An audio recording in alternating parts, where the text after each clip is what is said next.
मो ना राखल कुमार सेठी इंटरनेशनल पारा एथलेट। आज मु हांगकांग जाइली खेलिया सैटेलाइट कप जो थी मुझे 3टा मेडल जीती। आज जिलापाल सहित साक्षात है एवं बहुत खुशी लगे। जिलापाल बहुत मत संबर्धित कले ता सहित केमती आगामी दिन में आम खेलर केमती उन्नति हो पार जहाँ कौन है बहुत सारा किसी कथा मो सहित आलोचना कले खुशी कथा जहाँ भद्रक जिला तरफ जिलापाल संबोधन कर बहुत खुशी कथा। एबे तो अच्छी आगु को मोर गुड़ाए कंपटीशन अच्छी जमी वर्ल्ड चैंपियनशिप अच्छी वर्ल्ड गेम्स अच्छी वर्ल्ड कप भी अच्छी थाईलैंड रे तो आग दिन में अच्छी किंतु एबे जोटा खेलिक आसी जोटा हांगकांग रे जो 3टा मेडल मुझे पाई जहाँ फास्ट टाइम हैट्रिक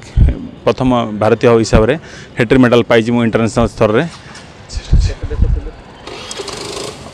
कि इंटरनेशनल लेवल थिला एटा बहुत टफ कंपटीशन थिला ता भीतर 3टा मेडल जीतिया बहुत कष्टर कथा थिला किंतु जहाँ को मो निजर प्रैक्टिस एवं मोर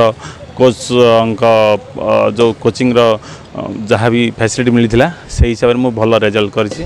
आगामी दिन भल रिजल्ट आशा करुँच।